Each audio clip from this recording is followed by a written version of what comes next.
हाय, मेरा नाम ओवी है और ये घटना तब की है जब मैं करीब 12 साल का था। मैं अपने बड़े परिवार से दूर एक शहर में रहता था।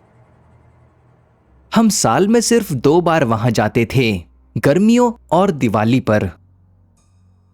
मेरे दादाजी का वहां एक बड़ा घर था। हमारे घर से 4-5 घर दूर पार्क के पास एक पुरानी हवेली थी जो आसपास में वीरान और बदनाम मानी जाती थी। लोग कहते थे कि वहां अक्सर मरे हुए पक्षी मिलते हैं और एक पड़ोसी की बिल्ली भी अंदर मरी हुई पाई गई।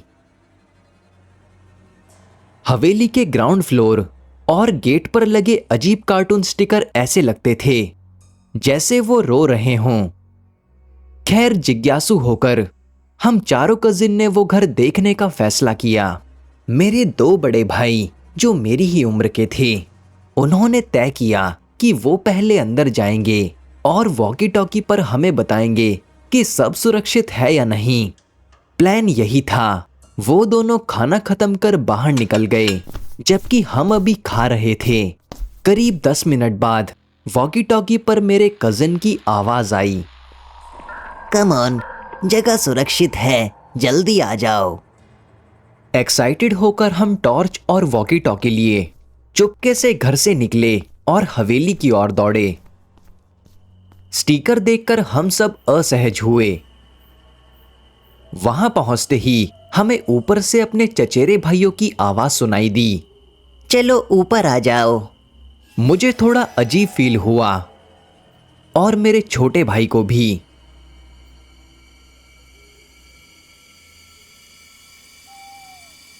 नहीं, हम नहीं आ रहे, हम जा रहे हैं। हमने चिल्लाकर कहा। तुम दोनों भी वापस आ जाओ।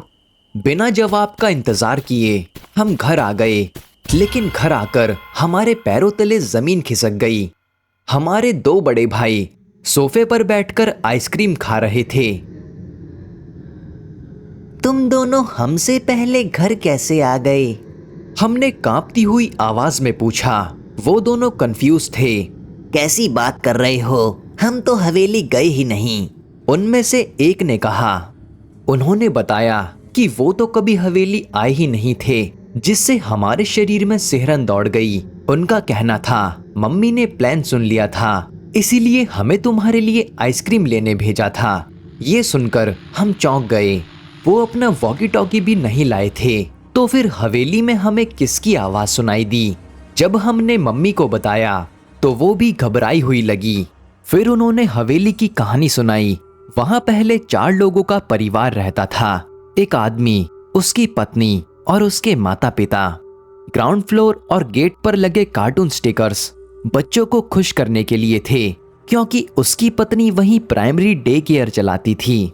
एक बार परिवार बड़े शहर में शिफ्ट होने लगा, मगर घर छोड़ते समय उनका भयानक एक्सीडेंट हो गया और दुख की बात है कि कोई भी नहीं बचा। घर खाली पड़ा था क्योंकि परिवार के रिश्तेदार उनकी कस्टडी पर लड़ रहे थे। हम सब तब तक डर से कांप रहे थे और अगले हफ्ते हम में से हर किसी के साथ कोई ना कोई छोटा हादसा हुआ। मेरी पुरानी साइकिल के ब्रेक अचानक खराब हो गए और मेरे हाथ में चोट आई, जिसका निशान आज भी है। दादी हमें एक प्रीस्ट के पास ले गई, जिन्होंने रक्षा के लिए धागे दिए और कुछ प्रार्थनाएं की। शुक्र है उसके बाद कुछ भी बुरा नहीं हुआ, लेकिन जब भी मैं वहां से गुजरता हूं तो सोचता हूं, क्या होता अगर उस दिन हमने वो आवाज सुनकर ऊपर जाकर देख लिया होता, जो हमारे कजिन जैसी लग रही थी।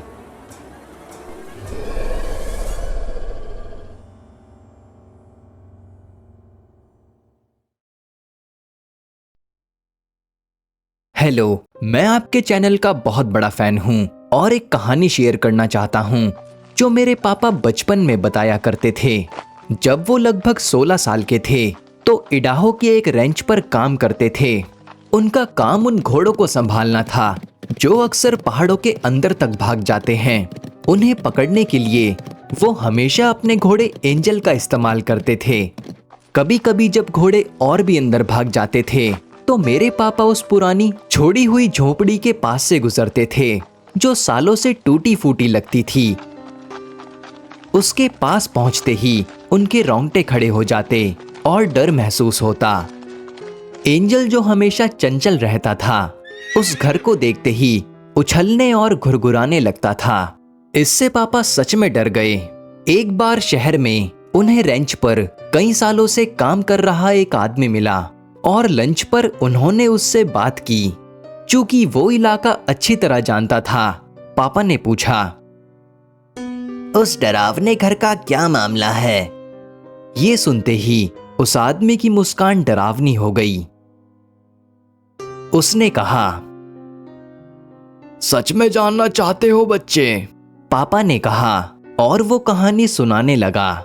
1900 के दशक के बीच में उस घर में फ्रेडरिक बिल नाम का आदमी रहता था, जिसे सब बिल कहते थे। वो लोगों से दूर रहना चाहता था, इसीलिए उसने पहाड़ों में अपना घर खुद बनाया और कई साल वहीं रहा।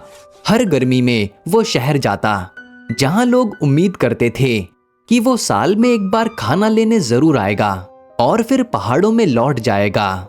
वो कोई मतलबी आदमी नहीं था, बल्कि काफी अच्छा इंसान था, इसीलिए लोग हमेशा उसके आने का इंतजार करते थे। गर्मियों में उसका खाना शहर से आता और सर्दियों में जब बर्फ बहुत पड़ती थी और शहर जाना मुश्किल होता तो वो आसपास के इलाके में अकेले ही शिकार कर खाता। एक दिन शहर के लोगों ने देखा कि वो उस गर्मी में खाना लेने नहीं आया। सबको चिंता होने लगी कि उसे कुछ हो गया है। इसीलिए कुछ हफ्तों बाद उन्होंने शेरिफ को घोड़े लेकर उसको देखने भेजा, क्योंकि वो अब तक नीचे नहीं उतरा था। अफसर वहां पहुंचे तो तुरंत लगा कि कुछ गलत है। जंगल असामान्य रूप से शांत था। बिल के घर पहुंचकर उन्होंने देखा कि सब जगह तख्ते लगे थे और हवा में तेज बदबू थी। थोड़ी देर बाद उन्होंने तख्तों से बंद दरवाजा लात मारकर तोड़ा और लिविंग रूम में दाखिल हुए। अंदर पहुंचते ही सबके चेहरे उतर गए। बिल की सड़ी हुई लाश जमीन पर थी। उसके सिर में गोली का छेद था और हाथ में बंदूक। साफ था कि उसने खुद को मारा था। लेकिन क्यों? अफसरों ने घर में और खोज की कि कोई नोट मिले और आखिर में उसके कोट की जेब से एक मुड़ा हुआ कागज मिला।